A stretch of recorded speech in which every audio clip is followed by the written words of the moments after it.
একসময় মধ্যপ্রাচ্যের নিরাপত্তার প্রধান দুই স্তম্ভ হিসেবে পরিচিত সৌদি আরব ও সংযুক্ত আরব আমিরাতের মধ্যকার দীর্ঘদিনের স্নায়ুযুদ্ধ এবার প্রকাশ্য সামরিক সংঘাতের রূপ নিয়েছে। মঙ্গলবার ইয়েমেনের মুকাল্লা বন্দরে আমিরাত সংশ্লিষ্ট একটি অস্ত্রবাহী জাহাজে সৌদি আরবের বিমান হামলা সেই ফাটলের চূড়ান্ত বহিঃপ্রকাশ ঘটিয়েছে। সৌদি নেতৃত্বাধীন জোটের দাবি, জাহাজটি বিচ্ছিন্নতাবাদীদের জন্য ভারী অস্ত্র বহন করছিল। তেলের উৎপাদন, ভূ-রাজনৈতিক প্রভাব এবং ইয়েমেনের নিয়ন্ত্রণ নিয়ে সৃষ্ট এই দ্বন্দ্ব এখন রিয়াদ ও আবুধাবির স্বার্থকে সম্পূর্ণ ভিন্ন মেরুতে দাঁড় করিয়েছে।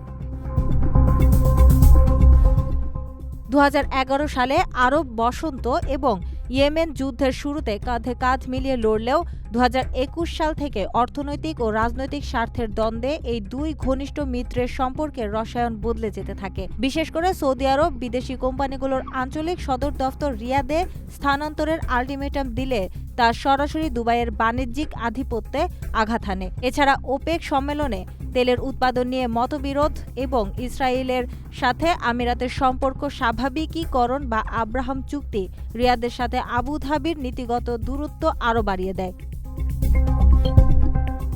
সাম্প্রতিক সময়ে সুদান ও ইয়েমেন ইস্যুতে দুই দেশের অবস্থান সম্পূর্ণ বিপরীতমুখী হয়ে উঠেছে। ইয়েমেনের হাদ্রামাউত তেল ক্ষেত্রগুলো আমিরাত সমর্থিত এসটিসি বাহিনী দখল করে নিলে রিয়াদ একে তাদের রেড লাইন অতিক্রম হিসেবে গণ্য করে।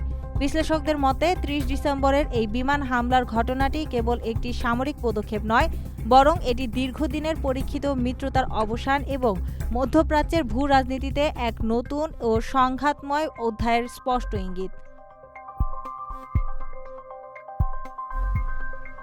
আপনার স্বপ্নগুলো আকাশ ছুবে প্রবাসীর হেলিকপ্টারের মাধ্যমে। বিয়ে, জন্মদিন অথবা যে কোনো বিশেষ প্রয়োজনে হেলিকপ্টার ভাড়া করতে যোগাযোগ করুন স্ক্রিনে দেয়া নাম্বারে। প্রবাসীর হেলিকপ্টার, নিরাপদ ও সাশ্রয়ী বাহনের বিশ্বস্ত নাম।